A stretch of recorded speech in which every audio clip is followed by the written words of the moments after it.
El ingenioso hidalgo Don Quijote de la Mancha. Capítulo 41, donde todavía prosigue el cautivo su suceso.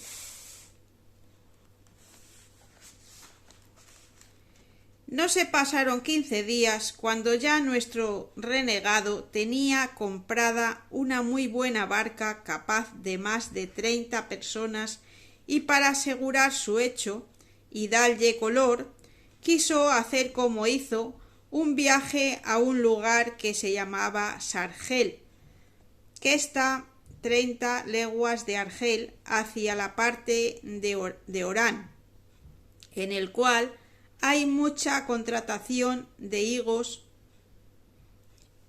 pasos. 2 o 3 veces hizo este viaje en compañía del tagarino que había dicho. Tagarinos llaman en barbería a los moros de Aragón y a los de Granada mudéjares. Y en el reino de Fez llaman a los mudéjares elches, los cuales son la gente de quien aquel rey más se sirve en la guerra. Digo, pues, que cada vez que pasaba con su barca daba fondo en una caleta que estaba no 2 tiros de ballesta del jardín donde Zoraida esperaba, y allí muy de propósito se ponía el renegado con los morillos que bogaban el remo, o ya a hacer la zalá, o a como por ensayarse de burlas a lo que pensaba hacer de veras. Y así se iba al jardín de Zoraida y le pedía fruta, y su padre se la daba sin conocerle. Y aunque él quisiera hablar a Zoraida, como él después me dijo, y decirle que él era el que por orden de mía le había de llevar a tierra de cristianos, que estuviese contenta y segura, nunca le fue posible, porque las moras no se dejan ver de ningún moro ni turco, si no es que su marido o su padre se lo mande. De cristianos cautivos se dejan tratar y comunicar, aunque más de aquello que sería razonable, y a mí me hubiera pesado que él la hubiera hablado, que quizá la alborotara, viendo que su negocio andaba en boca de renegados. Pero Dios, que lo ordena de otra manera, no dio lugar al buen deseo que nuestro renegado tenía, el cual, viendo cuán seguramente iba y venía a Sargel, y que daba fondo cuando y cómo y a dónde quería, y que el tagarino, su compañero, no tenía más voluntad de lo que la suya ordenaba, y que yo estaba ya rescatado y que sólo faltaba buscar algunos cristianos que bogasen el remo, me dijo que mirase yo cuáles quería yo traer conmigo fuera de los rescatados, y que los tuviese hablados para el primer viernes, donde tenía determinado que fuese nuestra partida. Viendo esto, hablé a 2 españoles, todos valientes hombres del remo, y de aquellos que más libremente podían salir de la ciudad, y no fue poco hallar tantos en aquella coyuntura,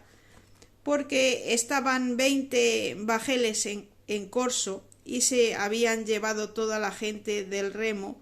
y éstos no se hallaran si no fuera que su amo se quedó aquel verano sin ir en como a acabar una galeota que tenía en astillero, a los cuales no les dije otra cosa sino que el primer viernes de la tarde se saliesen uno a uno disimuladamente y se fuesen la vuelta del jardín de Ajimorato,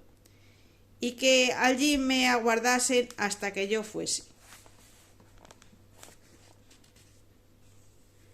A cada uno di este aviso de por sí,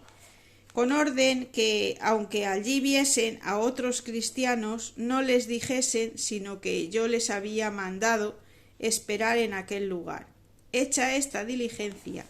me faltaba hacer otra que era la que más me convenía, y era la de avisar a Zoraida en el puesto que estaban los negocios, para que estuviese apercibida y sobre aviso, que no se sobresaltase si de improviso la saltásemos antes del tiempo, que él ya podía imaginar que la barca de cristianos podía volver. Y así determiné de ir al jardín y ver si podía hablarla, y con ocasión de coger algunas hierbas un día antes de mi partida fui allá, y la primera persona con quien encontré fue con su padre, el cual me dijo en lengua que en toda la barbería y aun en Constantinopla se habla entre cautivos y moros, que ni es morisca ni castellana, ni de otra nación alguna, sino una mezcla de todas las lenguas con la cual todos nos entendemos. Digo, pues, que en esta manera de lenguaje me preguntó que qué buscaba en aquel su jardín y de quién era. Respondíle que era esclavo de Amaute Mamí, y esto porque sabía yo por muy cierto que era un grandísimo amigo suyo, y que buscaba de todas hierbas para hacer ensalada. Preguntóme, por el consiguiente, si era hombre de rescate o no, y que cuánto pedía mi amo por mí. Estando en todas estas preguntas y respuestas, salió de la casa del jardín la bella Zoraida, la cual ya había mucho que me había visto, y como las moras en ninguna manera hacen melindre de mostrarse a los cristianos, ni tampoco se esquivan, como ya he dicho, no se le dio nada de venir a donde su padre conmigo estaba. Antes luego, cuando su padre vio que venía y de espacio, la llamó y mandó que llegase. Demasiada cosa sería decir yo agora la mucha hermosura, la gentileza, el gallardo y rico adorno con que mi querida Zoraida se mostró a mis ojos. Solo diré que más perlas pendían de su hermosísimo cuello, orejas y cabellos que cabellos tenía en la cabeza. En las gargantas de sus pies, que descubiertas a su usanza traía dos carcajes, que así se llaman las manillas o ajorcas de los pies en morisco, de purísimo oro, y con tantos diamantes engastados, que ella me dijo después que su padre los estimaba en 10.000 doblas, y las que traía en las muñecas de las manos valían otro tanto. Las perlas eran en gran cantidad y muy buenas, porque la mayor gala y bizarría de las moras en adornarse de ricas perlas y aljofar, y así hay más perlas y aljofar entre moros que entre todas las demás naciones, y el padre de Zoraida tenía fama de tener muchas y de las mejores que en Argel había, y de tener asimismo más de 200.000 escudos españoles, de todo lo cual era señora esta que ahora lo es mía. Si con todo este adorno podía venir entonces hermosa o no, por las reliquias que le han quedado en tantos trabajos, se podrá conjeturar cuál debía de ser en las prosperidades. Porque ya se sabe que la hermosura de algunas mujeres tiene días y sazones, y requiere accidentes para disminuirse o acrecentarse, y es natural cosa que las pasiones del ánimo se levanten o abajen, puesto que las más veces la destruyen. Digo en fin, que entonces llegó en todo extremo aderezada y en todo extremo hermosa, o lo menos a mí me pareció serlo la más que hasta entonces había visto, y con esto, viendo las obligaciones en que me había puesto, me parecía que tenía delante de mí una deidad del cielo, venida a la tierra para mi gusto y para mi remedio.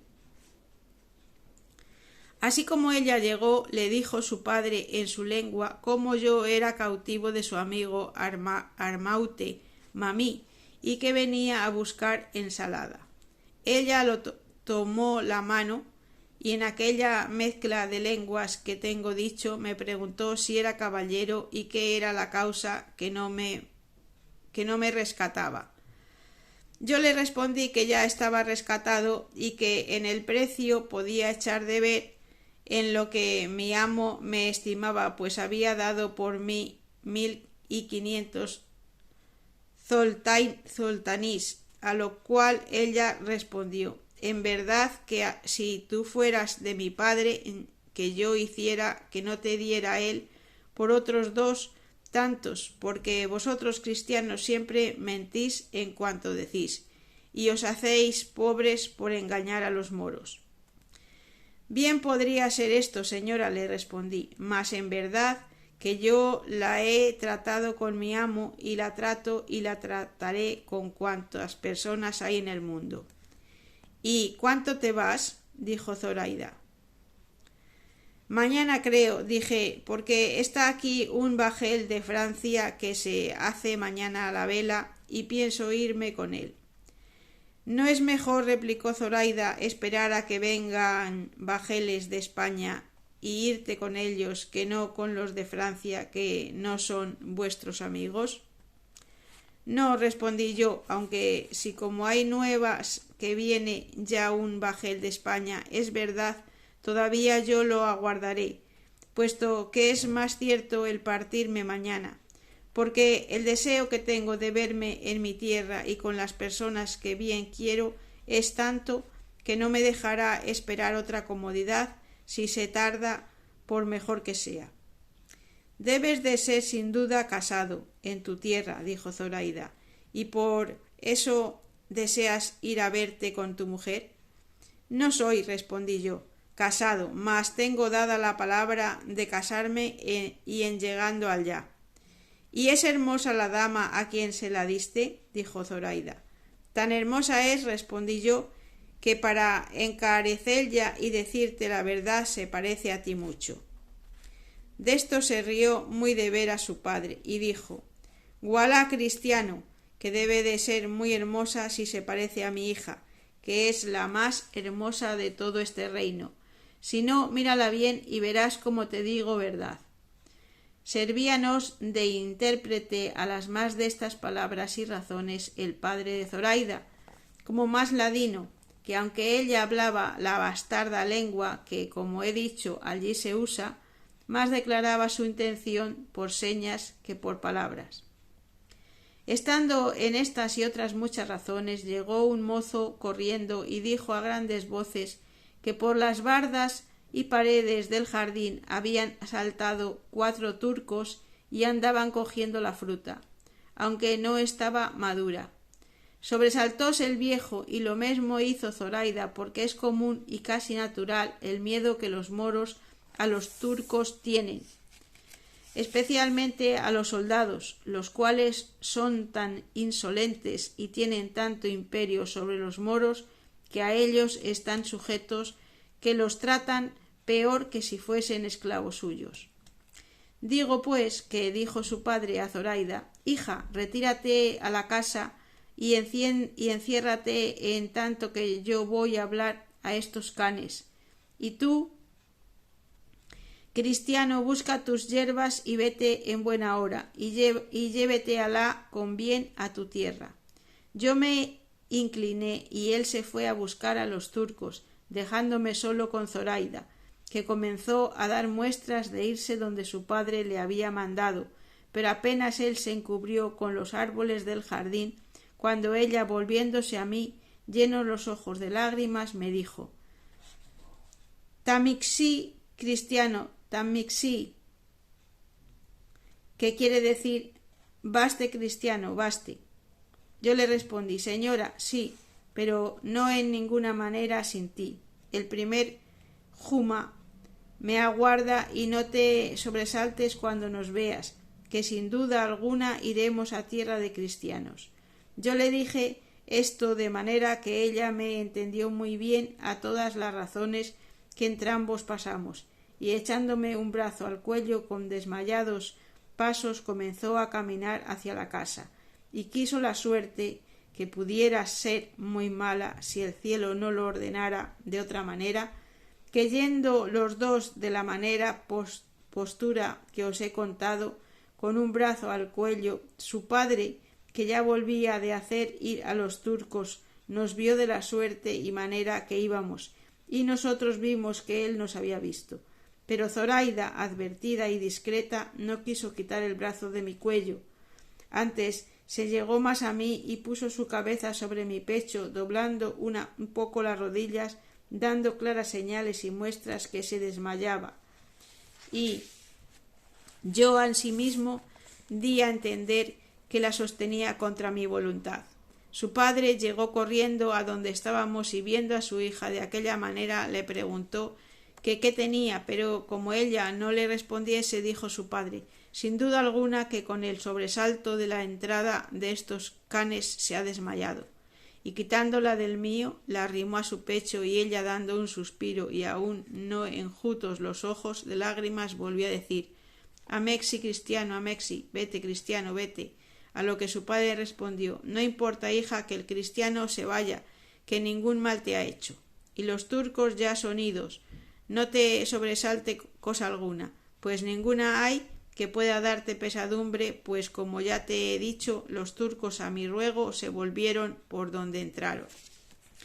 Ellos, señor, la sobresaltaron como has dicho, dije yo a su padre, mas pues ella dice que yo me vaya, no la quiero dar pesadumbre. Quédate en paz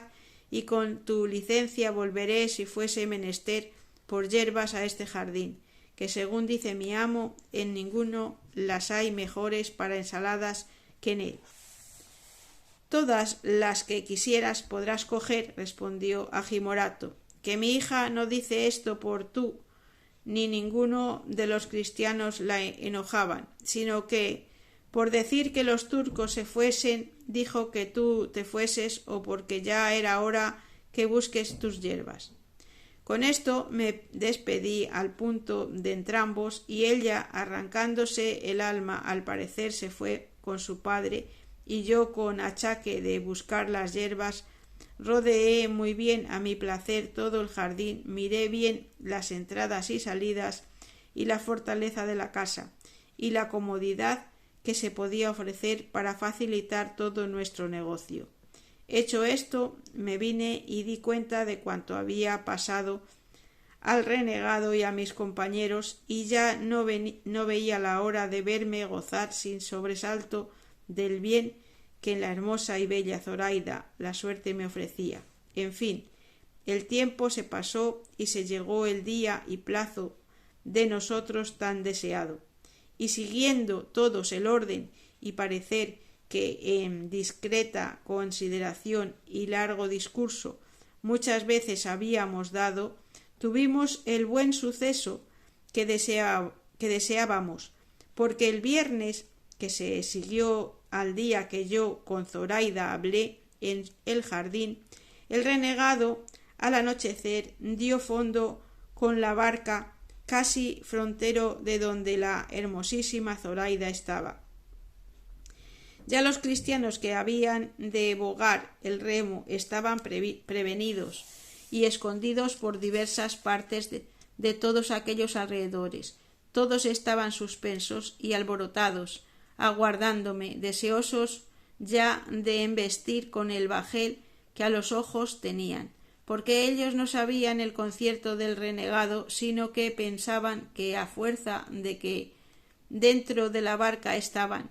Sucedió, pues, que así como yo me mostré a mis compañeros, todos los demás escondidos que nos vieron se vinieron llegando a nosotros. Esto era ya a tiempo que la ciudad estaba ya cerrada, y por toda aquella campaña ninguna persona parecía. Como estuvimos juntos,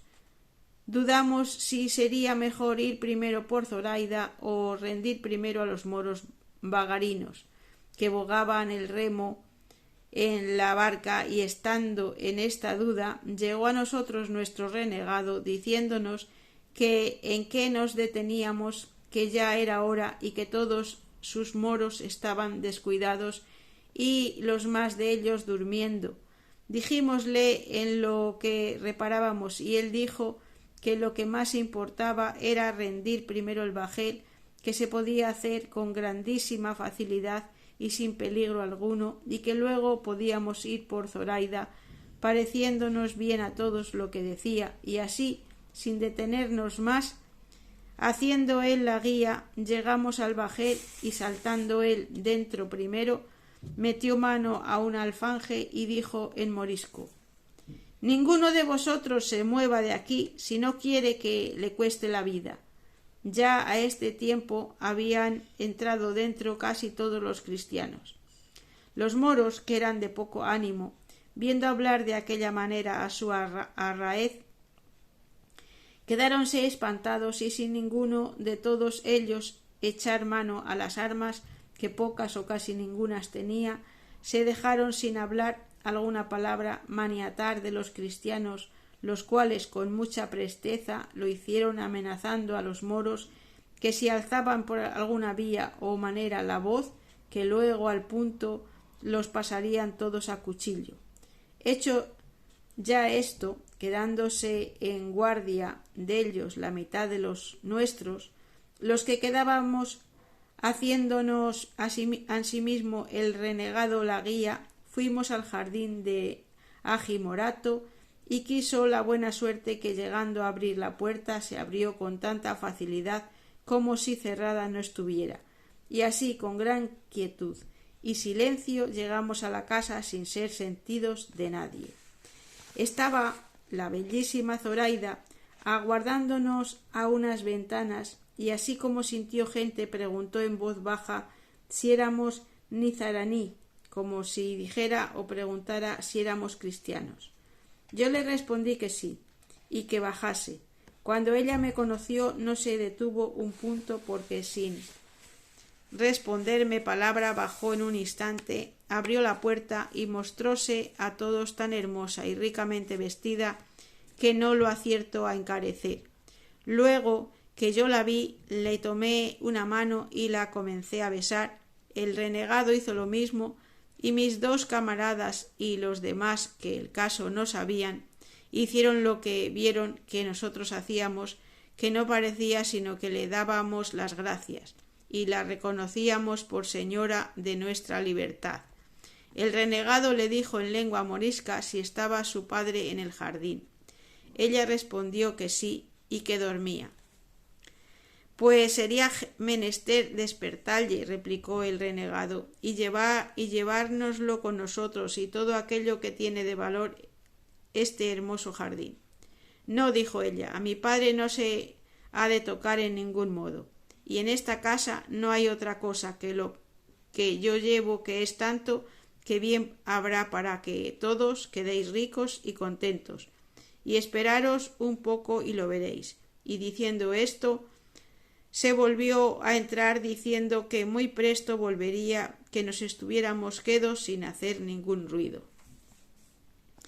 Preguntéle al renegado lo que con ella había pasado, el cual me lo contó, a quien yo dije que en ninguna cosa se había de hacer más de lo que Zoraida quisiese, la cual ya volvía cargada con un cofrecillo lleno de escudos de oro, tantos que apenas los podía sustentar. Quiso la mala suerte que su padre despertase en el ínterin y sintiese el ruido que andaba en el jardín, y asomándose a la ventana luego conoció que todos los que en él estábamos eran cristianos, y dando muchas grandes y desaforadas voces comenzó a decir en arábigo: «¡Cristianos, cristianos! ¡Ladrones, ladrones!», por los cuales gritos nos vimos todos puestos en grandísima y temerosa confusión. Pero el renegado, viendo el peligro en que estábamos y lo mucho que le importaba salir con aquella empresa antes de ser sentido, con grandísima presteza subió donde Agimorato estaba, y juntamente con él fueron algunos de nosotros, que yo no osé desamparar a la Zoraida, que como desmayada se había dejado caer en mis brazos. En resolución, los que subieron se dieron buena maña que en un momento bajaron con ají morato, trayéndole atadas las manos y puesto un pañizuelo en la boca que no le dejaba hablar palabra, amenazándole que el hablarla le había de costar la vida. Cuando su hija lo vio, se cubrió los ojos por no verle, y su padre quedó espantado, ignorando cuán de su voluntad se había puesto en nuestras manos. Mas entonces, siendo más necesarios los pies, con diligencia y presteza, nos pusimos en la barca, que ya los que en ella habían quedado nos esperaban temerosos de algún mal suceso nuestro. Apenas serían 2 horas pasadas de la noche, cuando ya estábamos todos en la barca, en la cual se le quitó al padre de Zoraida la atadura de las manos y el paño de la boca, pero tornóle a decir el renegado que no hablase palabra, que le quitarían la vida. Él, como vio allí a su hija, comenzó a suspirar ternísimamente, y más cuando vio que yo estrechamente la tenía aferrada, y que ella, sin defenderse, ni quejarse, ni esquivarse, se estaba queda. Pero con todo esto callaba, porque no se pusiesen en efecto las muchas amenazas que el renegado le hacía. Viéndose pues Zoraida ya en la barca, y que queríamos dar los remos al agua, y viendo allí a su padre y a los demás moros que atados estaban, le dijo al renegado que me dijese, le hiciese merced de soltar a aquellos moros y de dar libertad a su padre, porque antes se arrojaría en la mar que ver delante de sus ojos y por causa suya llevar cautivo a su padre que tanto la había querido. El renegado me lo dijo, y yo respondí que era muy contento, pero él respondió que no le convenía, a causa de que si allí los dejaban apellidarían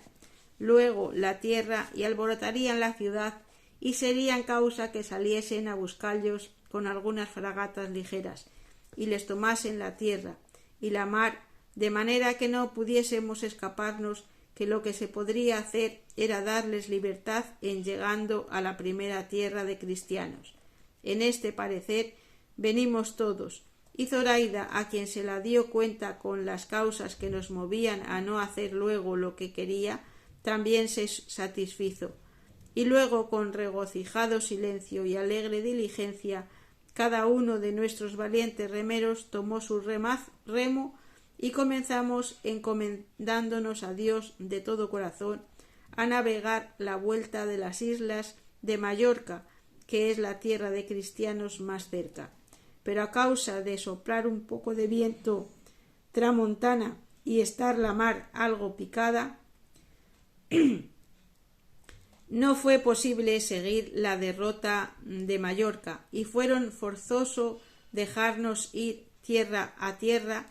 la vuelta de Orán, no sin mucha pesadumbre nuestra, por no ser descubiertos del lugar de Sargel, que en aquella costa cae 60 millas de Argel. Asimismo, temíamos encontrar por aquel paraje alguna galeota de las que ordinariamente viene con mercancía de Tetuán, aunque cada uno por sí y por todos juntos presumíamos de que si se encontraba galeota de mercancía como no fuese de las que andan en corso, que no solo no nos perderíamos, más que tomaríamos bajel donde con más seguridad pudiésemos acabar nuestro viaje. Iba Zoraida en tanto que se navegaba puesta la cabeza entre mis manos por no ver a su padre, y sentía yo que iba llamando a Lela Marién que nos ayudase. Bien habríamos navegado 30 millas cuando nos amaneció como 3 tiros de arcabuz desviados de tierra, toda la cual vimos desierta y sin nadie que nos descubriese. Pero con todo eso nos fuimos a fuerza de brazos, entrando un poco en la mar, que ya estaba algo más sosegada, y habiendo entrado casi 2 leguas, dióse orden que se bogase a cuarteles, en tanto que comíamos algo, que iba bien proveída la barca, puesto que los que bogaban dijeron que no era aquel tiempo de tomar reposo alguno, que les diesen de comer los que no bogaban, que ellos no querían soltar los remos de las manos en manera alguna. Hízose ansí, y en esto comenzó a soplar un viento largo que nos obligó a hacer luego vela y a dejar el remo y enderezar a Orán, por no ser posible hacer otro viaje. Todo se hizo con mucha presteza, y así a la vela navegamos por más de 8 millas por hora, sin llevar otro remo alguno, sino el de encontrar con bajel que de corso fuese. Dimos de comer a los moros tagarinos, y el renegado los consoló, diciéndoles cómo no iban cautivos, que en la primera ocasión les daríamos libertad. Lo mismo se le dijo al padre de Zoraida, el cual respondió: cualquiera otra cosa pudiera yo esperar y creer de vuestra liberalidad y buen término, oh cristianos, mas el darme libertad no me tengáis por tan simple que lo imagine, que nunca os pusisteis vosotros al peligro de quitármela para volvérmela tan liberalmente, especialmente sabiendo quién soy yo y el interese que se os puede seguir de dármela, el cual interese, si le queréis poner nombre, desde aquí os ofrezco todo aquello que quisiéredes por mí y por esa desdichada hija mía, o si no, por ella sola, que en lo mayor y la mejor parte de mí, que es la mayor y la mejor parte de mi alma. En diciendo esto comenzó a llorar tan amargamente que a todos nos movió a compasión, y forzó a Zoraida que le mirase, la cual, viéndole llorar así, se estremeció, que se levantó de mis pies y fue a abrazar a su padre, y juntamente su rostro con el suyo comenzaron los dos tan tierno llanto que muchos de los que allí íbamos le acompañamos en él. Pero cuando su padre la vio adornada de fiesta y con tantas joyas sobre sí, le dijo en su lengua: ¿Qué es esto, hija? Que ayer al anochecer, antes que nos sucediese esta terrible desgracia en que nos vemos, te vi con tus ordinarios y caseros vestidos, y agora, sin que hayas tenido tiempo de vestirte y sin haberte dado alguna nueva alegre de solenizalla con adornarte y pulirte, te veo compuesta con los mejores vestidos que yo supe y pude darte cuando nos fue la ventura más favorable. Respóndeme a esto, que me tienes más suspenso y admirado que la misma desgracia en que me hallo. Todo lo que el moro decía a su hija nos lo declaraba el renegado, y ella no le respondía palabra, pero cuando él vio a un lado de la barca el cofrecillo donde ella solía tener sus joyas, el cual sabía él bien que le había dejado en Argel y no traídole al jardín, quedó más confuso y preguntóle que cómo aquel cofre había venido a nuestras manos y qué era lo que venía dentro. A lo cual el renegado, sin aguardar que Zoraida le respondiese, le respondió: No te canses, señor, en preguntar a Zoraida, tu hija, tantas cosas, porque con una que yo te responda te satisfaré todas. Y así quiero que sepas que ella es cristiana y es la que ha sido la lima de nuestras cadenas y la libertad de nuestro cautiverio. Ella va aquí de su voluntad, tan contenta a lo que yo imagino de verse en este estado como el que sale de las tinieblas a la luz, de la muerte a la vida y de la pena a la gloria. ¿Es verdad lo que éste dice, hija?, dijo el moro. Así es, respondió Zoraida, que en efecto, replicó el viejo, tú eres cristiana y la que ha puesto a su padre en poder de sus enemigos. A lo cual respondió Zoraida: La que es cristiana yo soy, pero no la que te ha puesto en este punto, porque nunca mi deseo se extendió a dejarte ni hacerte mal, sino a hacerme a mí bien. ¿Y qué bien es el que te has hecho, hija? Eso, respondió ella, pregúntaselo tú a Lela Marién, que ella se lo sabrá decir mejor que yo, que no yo. Apenas hubo oído esto, el moro, cuando con una increíble presteza se arrojó de cabeza en el mar, donde sin ninguna duda se ahogara si el vestido largo y embarazoso que traía no le entretuviera un poco sobre el agua. Dio voces Zoraida que le sacasen, y así acudimos luego todos, y asiéndole de la almalafa le sacamos medio ahogado y sin sentido, de que recibió tanta pena Zoraida que, como si fuera ya muerto, hacía sobre él un tierno y doloroso llanto. Volvímosle boca abajo, volvió mucha agua, tornó en sí al cabo de 2 horas, en las cuales, habiéndose trocado el viento, nos convino volver hacia tierra y hacer fuerza de remos por no embestir en ella. Mas quiso nuestra buena suerte que llegamos a una cala que se hace al lado de un pequeño promontorio o cabo que de los moros es llamado el de la cava rumia, que en nuestra lengua quiere decir la mala mujer cristiana, y es tradición entre los moros que en aquel lugar está enterrada la cava por quien se perdió España, porque cava en su lengua quiere decir mujer mala, rumia, cristiana, y aún tienen por mal agüero llegar allí y dar fondo cuando la necesidad les fuerza a ello, porque nunca le dan sin ella, puesto que para nosotros no fue abrigo de mala mujer, sino puerto seguro de nuestro remedio, según andaba alterada la mar. Pusimos nuestras centinelas en tierra y no dejamos jamás los remos de las manos. Comimos de lo que el renegado había proveído y rogamos a Dios y a Nuestra Señora de todo nuestro corazón que nos ayudase y favoreciese para que felizmente diésemos fin a tan dichoso principio.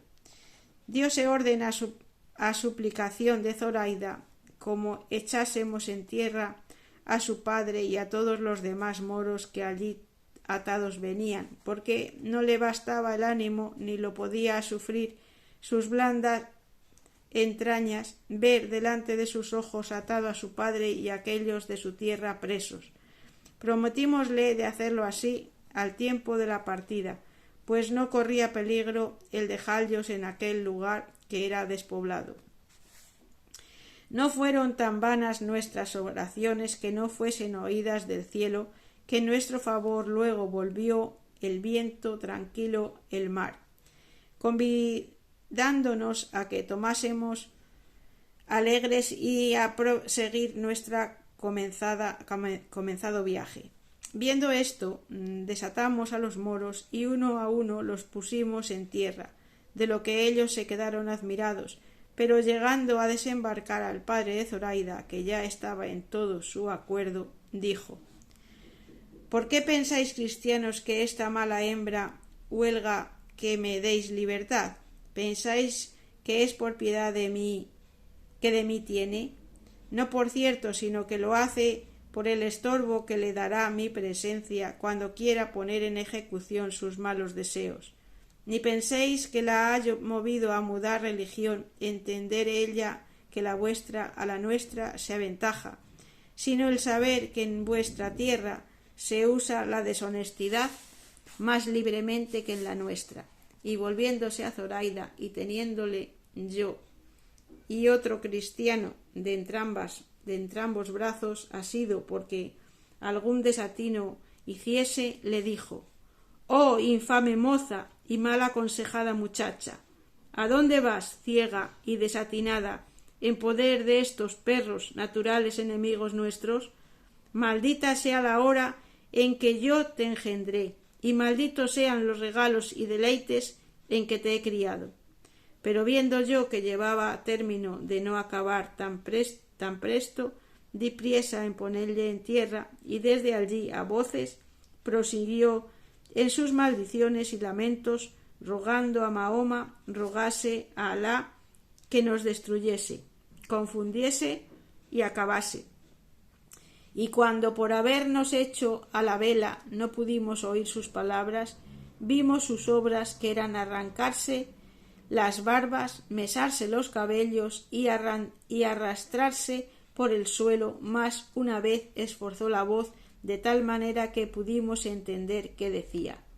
«Vuelve, amada hija, vuelve a tierra, que todo te lo perdono. Entrega a esos hombres ese dinero que ya es suyo, y vuelve a este triste padre tuyo, que en esta desierta arena dejará la vida si tú le dejas».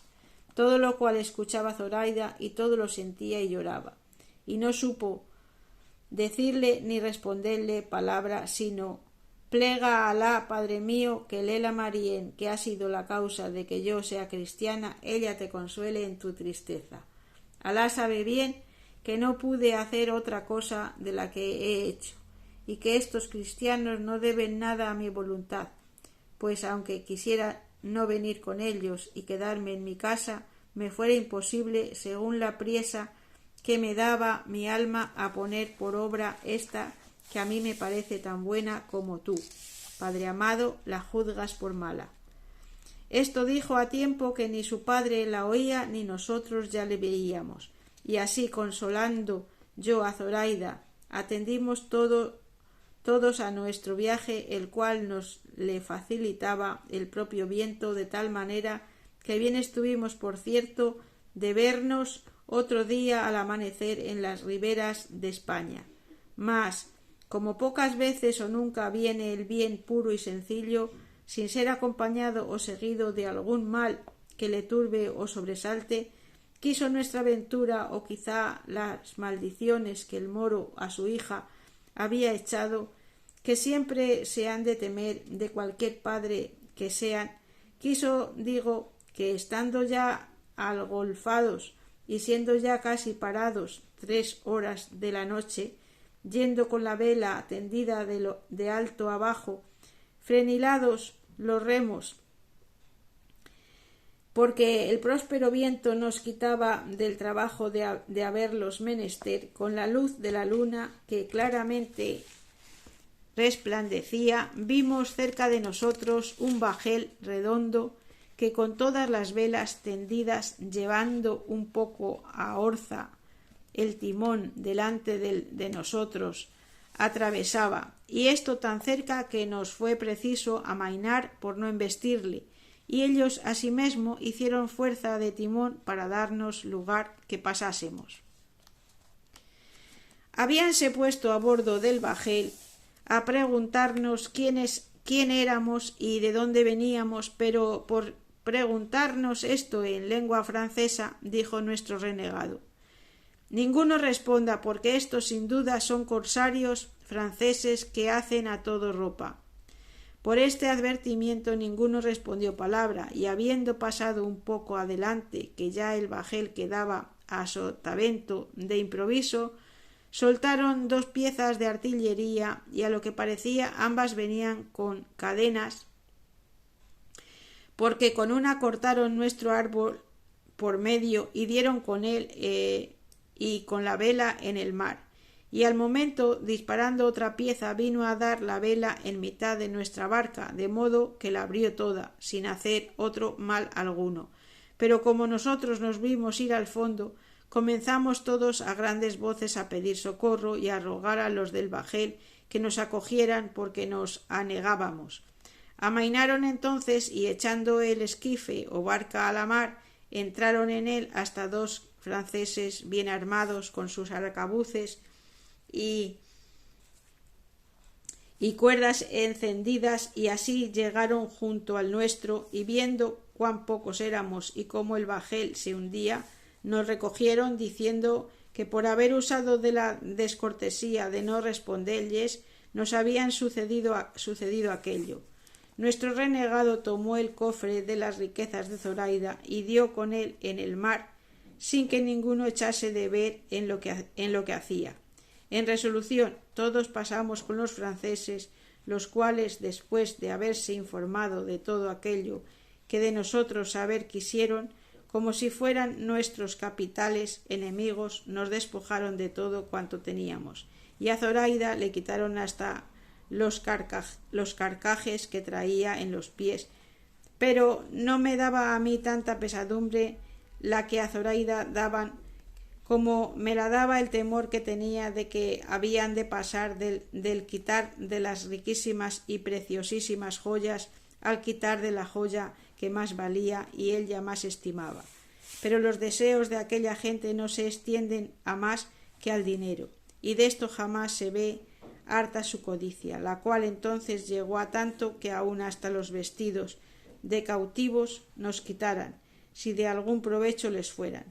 Y hubo parecer entre ellos de que a todos nos arrojasen a la mar envueltos en una vela, porque tenían intención de tratar en algunos puertos de España con nombre de que eran bretones, y si nos llevaban vivos serían castigados siendo descubierto su hurto. Mas el capitán, que era el que había despojado a mi querida Zoraida, dijo que él se contentaba con la presa que tenía y que no quería tocar a ningún puerto de España, sino pasar el estrecho de Gibraltar de noche o como pudiese, e irse a la Rochela de donde había salido, y así tomaron por acuerdo de darnos el esquife de su navío y todo lo necesario para la corta navegación que nos quedaba,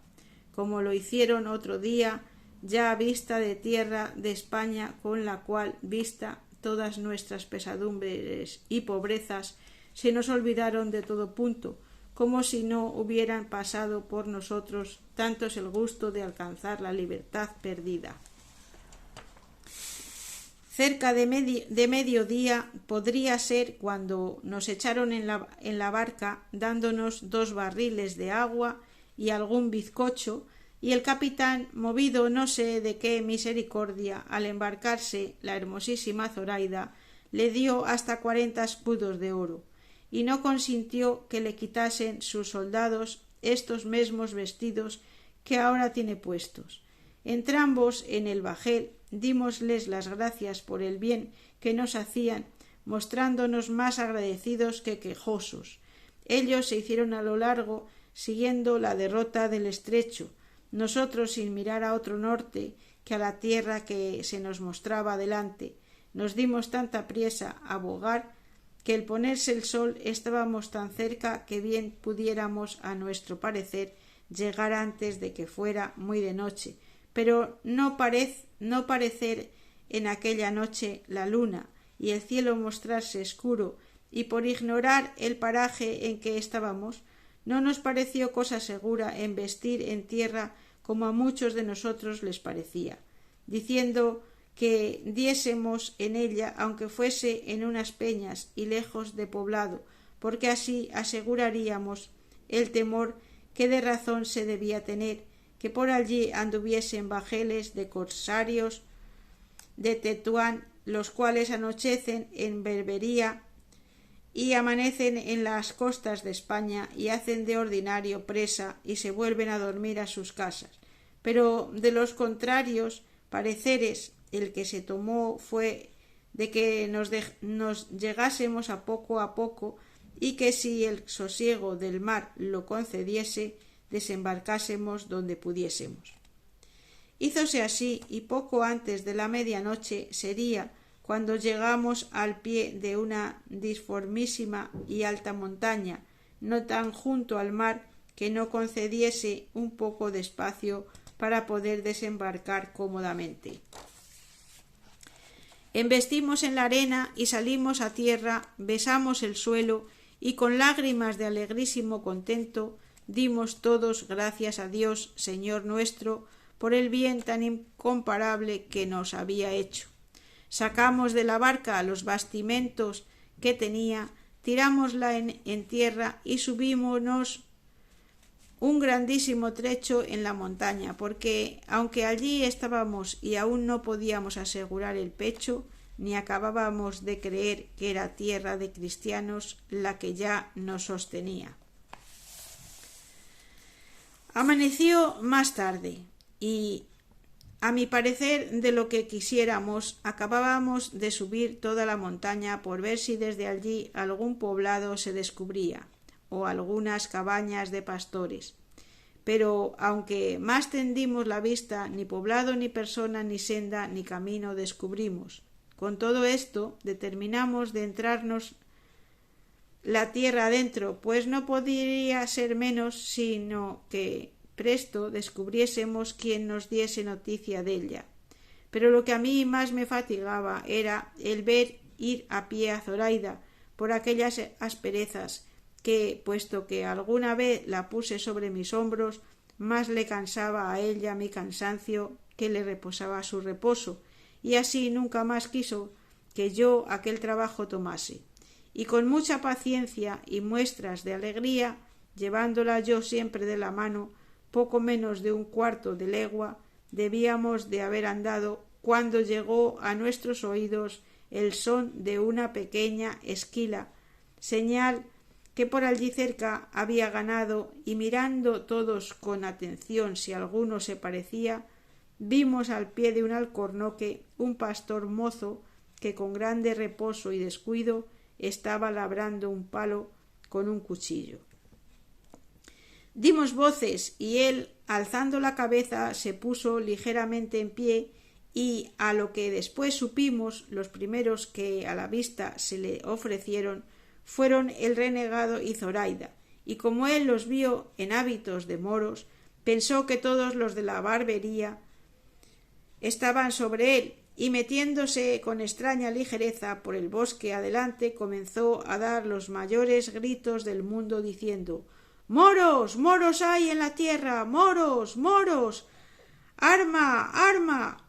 Con estas voces quedamos todos confusos y no sabíamos qué hacernos, pero considerando que las voces del pastor había de alborotar la tierra y que la caballería de la costa había de venir luego a ver lo que era, acordamos que el renegado se desnudase las ropas del turco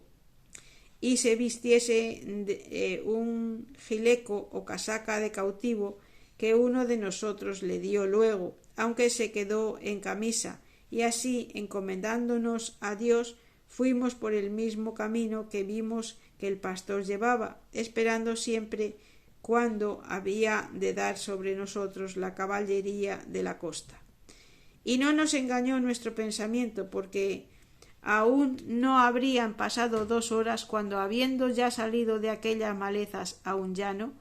descubrimos hasta 50 caballeros que con gran ligereza, corriendo a media rienda, a nosotros venían, y así como los vimos, nos estuvimos quedos aguardándolos, pero como ellos llegaron y vieron en lugar de los moros que buscaban tanto pobre cristiano, quedaron confusos, y uno de ellos nos preguntó si éramos nosotros acaso la ocasión porque un pastor había apellidado el arma. Sí, dije yo, y queriendo comenzar a decirle mi suceso y de dónde veníamos y quién éramos, uno de los cristianos que con nosotros venía conoció al jinete que nos había hecho la pregunta y dijo sin dejarme a mí decir más palabra: «Gracias sean dadas a Dios, señores, que a tan buena parte nos ha conducido, porque si yo no me engaño, la tierra que pisamos es la de Vélez Málaga. Si ya los años de mi cautiverio no me han quitado de la memoria el acordarme que vos, señor, que nos preguntáis quién somos, sois Pedro de Bustamante, tío mío». Apenas hubo dicho esto el cristiano cautivo cuando el jinete se arrojó del caballo y vino a abrazar al mozo diciéndole: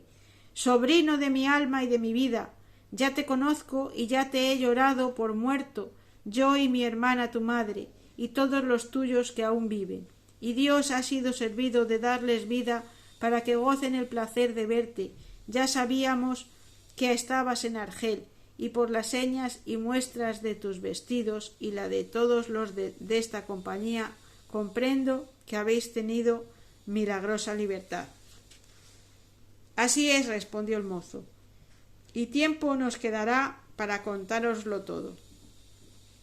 Luego que los jinetes entendieron que éramos cristianos cautivos, se apearon de sus caballos y cada uno nos convidaba con el suyo a llevarnos a la ciudad de Vélez Málaga, que legua y media de allí estaba. Algunos de ellos volvieron a llevar la barca a la ciudad, diciéndoles dónde la habíamos dejado, y otros nos subieron a las ancas, y Zoraida fue en las del caballo del tío del cristiano. Saliónos a recibir todo el pueblo, que ya de alguno que había adelantado sabían la nueva de nuestra venida. No se admiraban de ver cautivos libres ni moros cautivos, porque toda la gente de aquella costa está hecha a ver a los unos y a los otros, pero admirábanse de la hermosura de Zoraida, la cual en aquel instante y sazón estaba en su punto, ansí con el cansancio del camino como con la alegría de verse ya en tierra de cristianos, sin sobresalto de perderse, y esto le había sacado al rostro tales colores que, si no es que la afición entonces me engañaba, osaré decir que más hermosa criatura no había en el mundo, a lo menos que yo la hubiese visto. Fuimos derechos a la iglesia a dar gracias a Dios por la merced recibida, y así como en ella entró Zoraida, dijo que allí había rostros que se parecían a los de Lela Marién. Dijímosle que eran imágenes suyas, y como mejor se pudo, le dio el renegado a entender lo que significaban para que ella las adorase como si verdaderamente fueran cada una de ellas la misma Lela Marién que la había hablado. Ella, que tiene buen entendimiento y un natural fácil y claro, entendió luego cuanto acerca de las imágenes se le dijo. Desde allí nos llevaron y repartieron a todos en diferentes casas del pueblo, pero al renegado Zoraida y a mí nos llevó el cristiano que vino con nosotros, y en casa de sus padres, que medianamente eran acomodados de los bienes de fortuna, nos regalaron con tanto amor como a su mismo hijo. 6 días estuvimos en Vélez, al cabo de los cuales el renegado, hecha su información de cuanto le convenía, se fue a la ciudad de Granada a reducirse por medio de la Santa Inquisición al gremio santísimo de la Iglesia. Los demás cristianos libertados se fueron cada uno donde mejor le pareció. Solo quedamos Zoraida y yo, con solos los escudos que la cortesía del francés le dio a Zoraida, de los cuales compré este animal en que ella viene, y sirviéndola yo hasta ahora de padre y escudero, y no de esposo, vamos con intención de ver si mi padre es vivo o si alguno de mis hermanos ha tenido más próspera ventura que la mía, puesto que por haberme hecho el cielo compañero de Zoraida, me parece que ninguna otra suerte me pudiera venir, por buena que fuera, que más la estimara. La paciencia con que Zoraida lleva las incomodidades que la pobreza trae consigo, y el deseo que muestra tener de verse ya cristiana es tanto y tal, que me admira y me mueve a servirla todo el tiempo de mi vida, puesto que el gusto que tengo de verme suyo y de que ella sea mía me le turba y deshace no saber si hallaré en mi tierra algún rincón donde recogella, y si habrán hecho el tiempo y la muerte tal mudanza en la hacienda y mi vida de mi padre y hermanos, que apenas halle quien me conozca si ellos faltan. No tengo más, señores, que deciros de mi historia, la cual, si es agradable y peregrina, júzguenlo vuestros entendimientos, que de mí sé decir que quisiera habérosla contado más brevemente, puesto que el temor de enfadaros más de 4 circunstancias me ha quitado de la lengua. Y aquí termina el capítulo 41. Mañana podremos escuchar el capítulo 42, que trata de lo que más sucedió en la venta y de otras muchas cosas dignas de saberse. Muchas gracias si has llegado hasta aquí. Como siempre, regálame un like y comparte, que ya nos queda muy poquito de la primera parte, y de esta manera daremos vida a todos estos personajes que nos cuentan su historia y de los cuales hay mucho que aprender. Muchas gracias y que tengas un gran día, corazón.